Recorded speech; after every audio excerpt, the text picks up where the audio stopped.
Selamat siang, Assalamualaikum warahmatullahi wabarakatuh. Waalaikumsalam warahmatullahi wabarakatuh. Pak Bupati sebagai Guru Kamu dan Ibu Vanessa yang melakukan praktek di SMA Negeri 1 sudah tahap akhir PPL 1 dan melakukan praktek bimbingan terbimbing 2 kali. Nah, masih ada sekali praktek bimbingan lagi. Oleh karena itu, dari perjalanan 2 kali masuk kelas bimbingan pasca kelompok itu, menurut Ibu Vanessa perjalanannya bagaimana? Monggo, silakan. Terima kasih Pak atas kesempatan yang menyampaikan refleksi hari ini. Untuk itu mungkin saya bisa menceritakan pengalaman saya selama menjalani 2 siklus PPL ini.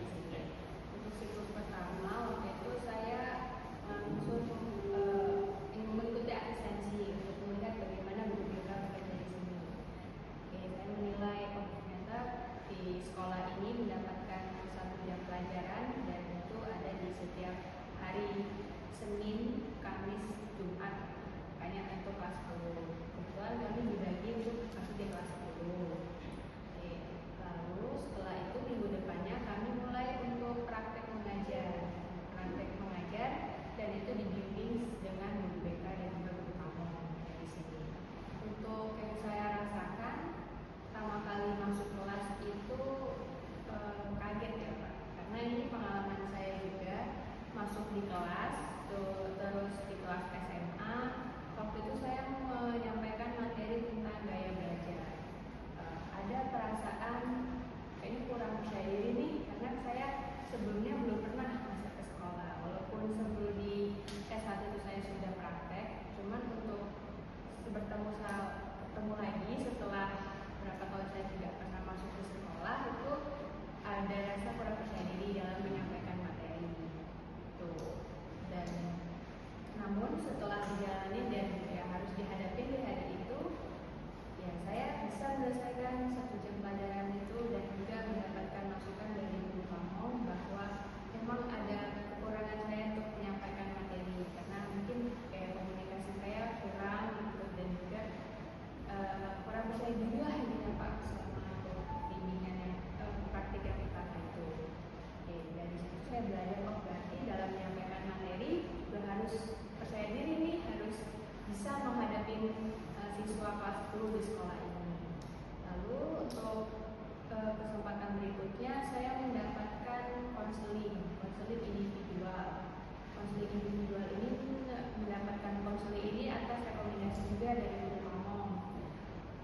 Konseling ini termasuk siswa yang mungkin butuh lebih diperhatikan lah gitu, karena ada satu permasalahan dia ini sering bolos masuk kelas.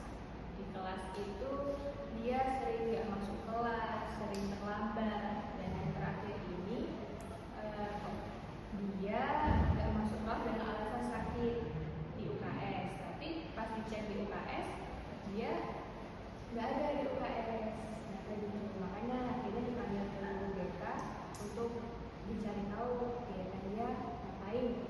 Jadi pas kelas ketemu dengan saya dan melakukan konseling individual, dia mulai menjelaskan bahwa katanya di UKS itu pada saat di UKS dia tuh sakit perut gitu katanya. Jadi dia izin ke toilet, mungkin dari toilet terus tuh pas dicari dengan guru BK-nya dia tuh nggak ada lagi di toilet, jadi nggak ketemu dengan guru BK. Terus kembali lagi ke UKS itu katanya oke.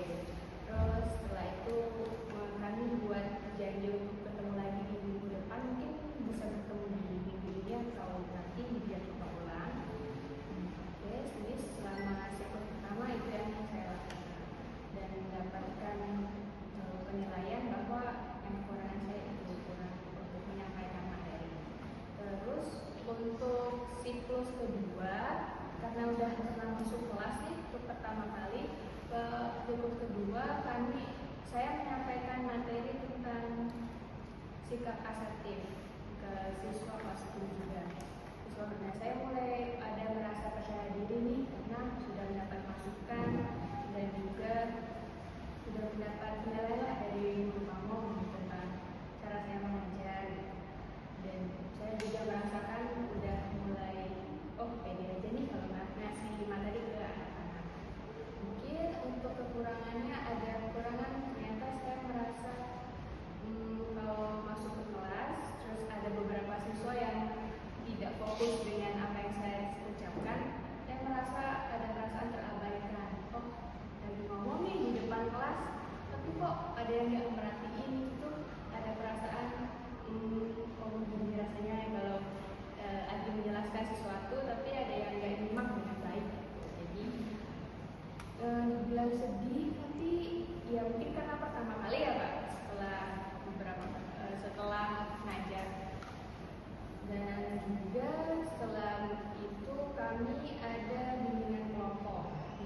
dan lebih intens ya, karena siswanya lebih menyimak saya sebagai gurunya. Cuman karena waktunya terbatas dan juga di dalam ruangan itu ada 2 kelompok, kadang suaranya tuh kayak yang kelompok ini bahasnya apa, terus kami bahasnya itu kayak ribut gitu Pak. Nah, jadi siklus yang saya lakukan itu di selama 2 siklus di sini dan mungkin minggu ini cukup. Terus rencana Ibu untuk ke depan apa yang harus Anda perbaiki? Misalnya ketika tadi ada yang tidak memperhatikan itu, kira-kira apa dan kemudian ke depan maunya seperti apa? Kira-kira ke depan saya mungkin lebih memperbaiki skill public speaking saya Pak, untuk melatih lagi bagaimana materi yang saya sampaikan itu bisa disimak dengan baik dan bagaimana saya bisa mengemas materi itu lebih menarik untuk disimak Pak. Mungkin itu yang harapannya saya ingin perbaiki.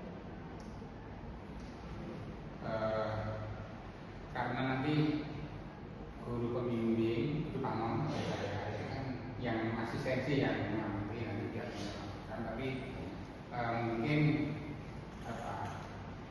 dari RPL pelaksanaan nanti dicermati lagi, mungkin mungkin misalnya mungkin perlu ada istilahnya ISPK supaya fokus dari itu saja akan dicoba. Maka guru pamong yang mendampingi. Terima kasih.